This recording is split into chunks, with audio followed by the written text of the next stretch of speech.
Hello दोस्तों, स्वागत है आपका कॉमिक्स टाइम्स में। और आज हम शुरू कर रहे थे मैं हूं शैतान का दूसरा भाग। पहले भाग में हमने यहाँ तक की कहानी कंप्लीट कर चुके हैं दोस्तों। चलिए शुरू करते हैं दूसरा भाग बिना समय गंवाए। लेकिन इसके लिए जेल से बाहर निकलना ज़रूरी है, और जेल से बाहर मैं निकलूँगा 4 साल बाद, क्योंकि मेरी सज़ा पूरी होने में अभी इतना ही समय बाकी है। तभी नरेश मेहता, चलो तुम्हारे रिहाई के आदेश हैं, जेलर साहब ने तुम्हें बुलाया है। हैं? एक पल के लिए नरेश मेहता को अपने कानों पर विश्वास नहीं हुआ। मैं मेरी रिहाई के आदेश? यह तो कमाल हो गया। इंडिया की जेल में कब क्या कमाल हो जाए यह कोई नहीं जानता दोस्त। जाओ, रिहाई मुबारक हो। अपने घर का पता बता दो, मैं तुम्हारी बीवी बच्चों तक तुम्हारी खबर भी पहुंचा दूंगा, और जब तुम छुटकर बाहर आओगे तो मैं तुमसे मिलने तुम्हारे घर जरूर आऊँगा। वैसे सारा सामान हासिल करने के लिए इसके घर का पता लगाना होगा। आप उनकी खोली का पता अक्खा रामनगर जानता है, वहां जाकर किसी से भी पूछ लेना, वे तुम्हें अब उनके घर छोड़ जाएगा। नरेश मेहता गार्ड के साथ चल दिया। अच्छा दोस्त, good bye, God bless you. जल्द ही नरेश मेहता जेल से बाहर था। मेरी रिहाई किसी चमत्कार से कम नहीं है। अब मुझे इसका भरपूर फायदा उठाते हुए डीमेला के घर से उस सामान को प्राप्त करने के लिए पहुंचना चाहिए। रामनगर के इलाके में पहुंचकर नरेश मेहता को डीमेला का घर ढूंढने में ज़्यादा परेशानी का सामना नहीं करना पड़ा। वह है डीमेला का घर। उसके दरवाजे के सामने खेलती बच्ची शायद उसकी लड़की है। नरेश मेहता लड़की के पास पहुंचा। तुम्हारी मम्मी कहाँ है बेटी? पड़ोस की आंटी के पास गई है। लेकिन आप कौन? मैं तुम्हारे पापा का दोस्त हूँ। जरा अपनी मम्मी को बुलाओ, मुझे मुझे उन्हें तुम्हारे पापा के बारे में बताना है। ठीक है, आप अंदर चलकर बैठिए, मैं मम्मी को अभी बुलाकर लाती हूँ। बच्ची एक पल बच्ची एक तरफ को दौड़ गई। नरेश मेहता तेजी से घर में दाखिल हुआ। वह बच्ची जब तक अपनी मम्मी को लेकर वापस लौटे तब तक मुझे इस इस मकसद में कामयाब होना है जिसके लिए मैं यहाँ आया हूँ। नरेश मेहता ने तेजी से घर के चप्पे चप्पे को छानना शुरू कर दिया। लेकिन मैंने पूरे घर की अच्छी तरह से तलाशी ले ली, लेकिन मुझे वह चाबी कहीं नहीं मिली। तो क्या डीमेलो ने मुझसे झूठ बोला था? नहीं, उस स्थिति में डीमेलो मुझसे झूठ नहीं बोल सकता था। वह चाबी यहीं कहीं जरूर होगी, लेकिन कहाँ? नरेश मेहता के सवाल का जवाब मानो किसी खुदाई करिश्मे ने दिया है। ओह, इस पत्थर का जमीन में धंसा वह यह साबित करता है कि यहाँ की जमीन भुरभुरी है, और वैसा तभी हो सकता है जब यहाँ गड्ढा खोदा गया हो। और घर में गड्ढा कोई तभी खोदता है जब उसे कोई महत्वपूर्ण चीज़ें छिपानी है, और ऐसी चीज़ें वह चाबी हो सकती है। नरेश मेहता की मेहनत रंग लाई। यह रही चाबी। चाबी हासिल करने के बाद नरेश मेहता वहाँ एक पल भी नहीं रुका। डीमेलो की पत्नी और उसकी बच्ची के आने से पहले मुझे यहाँ से दूर निकल जाना है। जल्दी ही नरेश मेहता डीमेलो के बताए खंडहर के तहखाने की से सारा सामान बरामद कर चुका था। यह सामान लेकर अब मुझे प्रोफेसर के घर पहुँचना है, और अब अंजाम चाहे जो भी हो उन्हें सारी बात बता देनी है। नरेश मेहता जब प्रोफेसर गुप्ता के घर पहुंचा तो शालिनी उसे देखते ही बिफर उठी। हत्यारे, तेरी हिम्मत कैसे हुई हमारे घर आने की? चले जाओ यहाँ से। आप मुझे गलत समझ रही हैं भाभी जी, और यह बात मैं जल्दी ही साबित कर दूंगा। प्लीज़ आप मुझे यह बताइए कि प्रोफेसर साहब इस समय कहाँ हैं? वह इस समय किसी जरूरी काम से चिड़ियाघर गए हुए हैं। ठीक है, मैं वहीं जाकर उनसे उनसे मिलूंगा। सनी नहीं दिख रहा, कहाँ है वो? वे अपने दोस्तों के साथ खेलने गया है। लेकिन तुम इससे मिलने की कोशिश मत करना, मैं वो नहीं चाहती कि तुम्हारा साथ साया भी उस पर पड़े। अब तुम जा सकते हो। उफ, शालिनी भाभी तो मेरी बात भी कोई भी बात सुनने को तैयार नहीं है। अब मुझे प्रोफेसर साहब से चिड़ियाघर जाना होगा। नरेश मेहता वापस लौट पड़ा। उससे जाते जाते देख शालिनी ने राहत की सांस ली।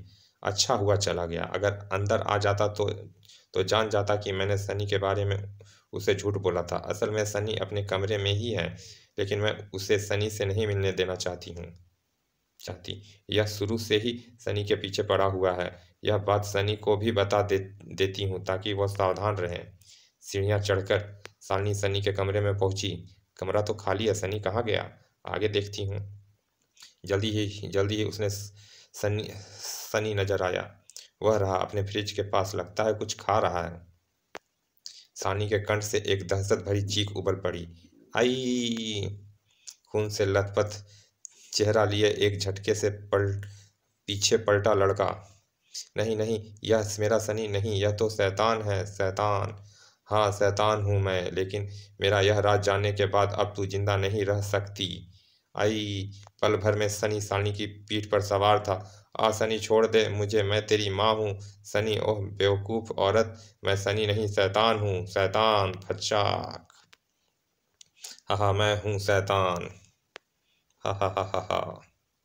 अचानक सनी के ओठों पर हंसी हंसी होती अच्छा चली गई। उस गीत की कर्कश आवाज, किर किर किर, बुरी तरह चौंक उठा सनी। घायल अजगर की मानिंद फुफकारा। ओह, तो मेरा तुम्हें इसके पीछे लगाना काम आया। वह सचमुच मेरी मौत का सामान ढूंढता फिर रहा है, लेकिन शायद वह नहीं जानता कि घंटीरा को मारने की सोचने वाला खुद मर जाता है। जा अपने और साथियों को लेकर आ। गिद्ध, आज मेरी तरफ से तुम सबको भर पेट इंसानी मांस खाने को मिलेगा। राजनगर का चिड़ियाघर। लगता है आपको उस तालाब के मगरमच्छ से कोई खास ही लगाव है प्रोफेसर गुप्ता।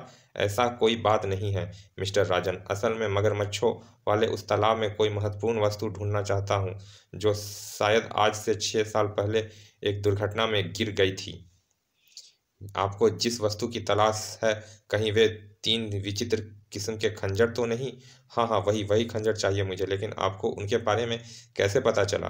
दरअसल 5 साल पहले मेरे चिड़ियाघर के तालाब का एक मगरमच्छ रहस्यमयी तरीके से मर गया। उसकी मृत्यु का कारण जानने के लिए जब उसका पोस्टमार्टम कराया गया तो उसके पेट में एक लेडीज हैंडबैग निकला, जिसमें वह 3 खंजर मौजूद थे। वे खंजर आज भी चिड़ियाघर में रखे हुए हैं। मैं इन खंजरों को ले जाना चाहता हूँ मिस्टर राजन। मुझे लगता है इन खंजरों की वजह से कोई बेहद बड़ा रहस्य खुलने वाला है। ठीक है। कुछ ही देर बाद हैंडबैग सहित 3 खंजर प्रोफेसर गुप्ता के हाथ में थे। जिस हैंडबैग से यह 3 खंजर मिले वह अंजू का था, लेकिन अंजू का इन खंजरों से क्या संबंध है? सवाल की चट्टानों से मस्ती को टकराता प्रोफेसर गुप्ता अपने घर पहुंचा तो, अरे यह क्या हो रहा है? घर के सामने आंगन में गिद्ध और कुत्तों ने जमघाट क्यों लगा रखा है? क्या हुआ है यहाँ? आश्चर्य के सागर में गोते लगाते प्रोफेसर गुप्ता जैसे ही कार से उतरकर आगे बढ़ा तो उन्हें नजर आया। उसने उनकी आंखों को उबल पड़ने के लिए मजबूर कर दिया। यह तो किसी की लाश को नोच रहे हैं, और वह लाश तो शालिनी की है। ओ माय गॉड, सन्नी ने शालिनी को भी मार डाला। हाँ, मार डाला। मैंने इसे मार डाला, और मैं छोड़ूंगा तुम्हें भी नहीं, क्योंकि तुम न केवल मेरा रहस्य जान गए हो, बल्कि मुझे मारने के लिए अभिमंत्रित खंजर भी लाए हो। ओह, आखिर तूने अपनी शैतानी रूप दिखा ही दिया। मेरा यह शैतानी रूप देखकर तुम अब जिंदा नहीं रहोगे प्रोफेसर गुप्ता। तड़ाक ठाक सनी के पांव की हल्की सी ठोकर से उछला वह गमला ठीक प्रोफेसर गुप्ता की खोपड़ी से टकराया। अपने को संभालते संभालते प्रोफेसर गुप्ता की तरफ खूंखार ढंग से बढ़ा। सनी, तुम्हारी पत्नी की तरह अब तुम्हारा शरीर भी मेरे साथियों की भूख मिटाएगा। अरे यह क्या हुआ? यह अचानक मेरे पास पहुंचने से पहले ही ठिठक कर चीखने क्यों लगा? सनी के झटके से पीछे हटने के साथ ही प्रोफेसर गुप्ता को तुरंत ही अपने सवाल का जवाब मिल गया। मेरी जेब में वह ताबीज पड़ा है जो नरेश मेहता ने मुझे अंजू के गले में डालने के लिए दिया था। उसी के प्रताप से यह मेरे पास नहीं फटक पाया, और इसकी यह बात यह साबित करती है कि वह ताबीज उसकी बहुत बड़ी कमजोरी है और मेरी बहुत बड़ी ताकत। प्रोफेसर गुप्ता ने फुर्ती से ताबीज को जो अपनी जेब से निकालकर अपने सामने लहराया तो सनी चीखता हुआ कई कदम पीछे हटा। इस मौके का फायदा उठाते हुए प्रोफेसर गुप्ता ने पास ही पड़े खंजर उठा लिया।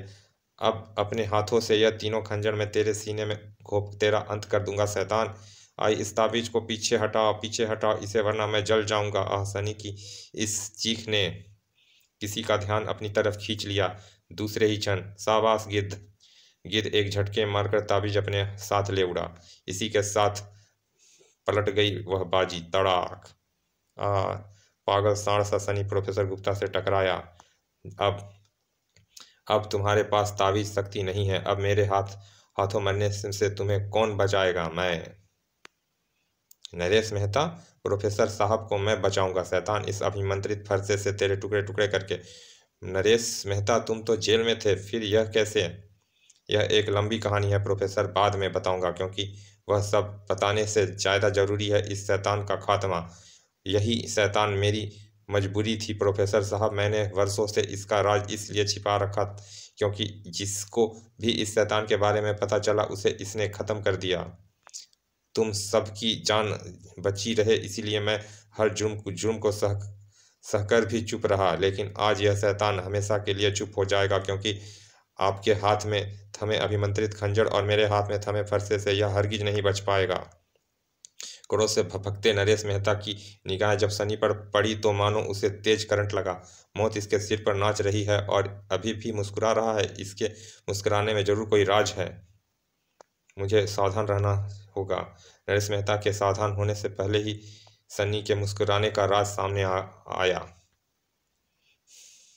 और इस समय इस बिल्ली के तेवर किसी खूंखार शेर से भी अधिक खतरनाक है। इसे जरा सा भी मौका मिल गया तो यह मुझे फाड़कर रख देगा। इसे खत्म करने का कोई भी मौका चूकने का मतलब मौत होगा। खतरनाक बिल्ली को उसके अंजाम तक पहुंचाकर जब हिंसक भाव लिए नरेश मेहता और प्रोफेसर गुप्ता के बीच फंसकर रह गया था सनी। आज तुम्हें तेरी कोई भी शक्ति नहीं बचा सकती शैतान। अब होगा तेरे शैतानी जीवन का अंत। प्रोफेसर गुप्ता के हाथों से अभिमंत्रित खंजर और नरेश मेहता के हाथों से पवित्र फरसा हवा में लहरा उठे। दूसरे ही क्षण एक चीख वातावरण में दूर तक गूंजी और खचा की आवाज के साथ धड़ से अलग हुआ गर्दन दूर तक लुढ़कती चली गई। समाप्त। चलिए दोस्तों, ये कॉमिक्स यहाँ समाप्त होती है। मिलते हैं इसके दूसरे भाग में। ये कॉमिक्स यहाँ पूरी तरह समाप्त नहीं हुई है, यह सीरीज। मिलते हैं इसके दूसरे भाग में। और अभी तक आपने हमारे चैनल को सब्सक्राइब नहीं किया है दोस्तों तो प्लीज़ सब्सक्राइब कर दें, ताकि हम आपके लिए ऐसे ही अच्छी अच्छी कॉमिक्स अपलोड करते रहें। चलिए मिलते हैं फिर इसके दूसरे भाग में। और अभी तक आपने हमारे चैनल को सब्सक्राइब नहीं किया तो प्लीज़ दोस्तों सब्सक्राइब कर दें। चलिए मिलते हैं इसके दूसरे भाग में, तब तक के लिए धन्यवाद। विदा।